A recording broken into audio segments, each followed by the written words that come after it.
দেখুন, আমি এখানে এই ফ্যাক্টরিতে আগুন লেগেছে তার চারিদিকে ঘুরে দেখলাম সব থেকে উঁচু বাড়ি যাদের ক্ষতি হয়েছে বেশি, ফ্রিজ খাবার সমস্ত কিছু পুড়ে গেছে। ওই বাড়ির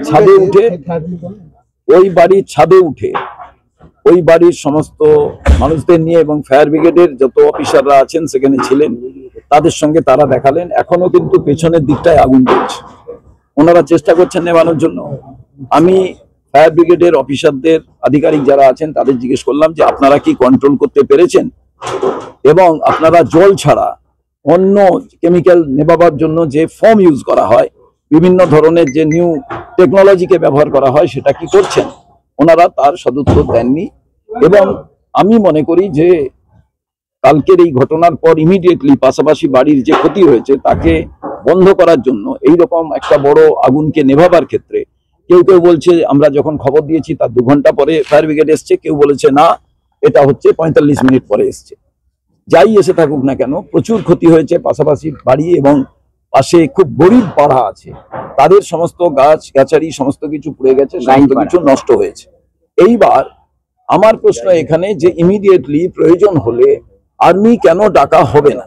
এবং আধিকারিককে জিজ্ঞেস করেছিলাম আপনারা কি মনে করেন যে আর্মি ডাকতে হবে না পুরো কন্ট্রোল হয়েছে? তখন ওনারা বলছেন এখনো পর্যন্ত আমরা একটা পার্ট একটু দেখতে পেরেছি, বাকিটা হয়নি।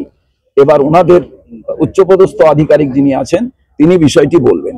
কিন্তু আমার একটাই প্রশ্ন, এইরকম পাড়ার ভেতরে একটা বড় ফ্যাক্টরি, সেখানে অগ্নি নির্বাপক যে ব্যবস্থা নেওয়া থাকে একটা ফ্যাক্টরির ভেতরে, সেইগুলো কি সব আপ টু ডেট ছিল?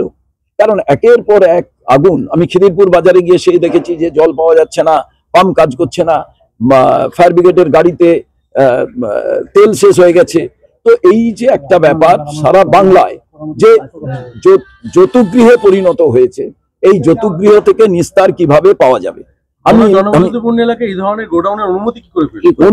অনুমতি পেল, অনুমতি পাওয়ার পর তারা দেখালেন আমাদের এই ফ্যাক্টরি থেকে যে জল বেরোচ্ছে, যে বর্জ্য পদার্থ বেরোচ্ছে, একই আর্সেনিক মানে এলাকা, আর্সেনিক যুক্ত এলাকা, সেই জায়গায় এই জল পাড়ার ভেতর দিয়ে বেরোচ্ছে। সে তো এখানকার পুকুরে যাবে, সমস্ত কিছু জায়গায় যাবে। তাহলে এইখানকার লাইসেন্স কারা দিলেন?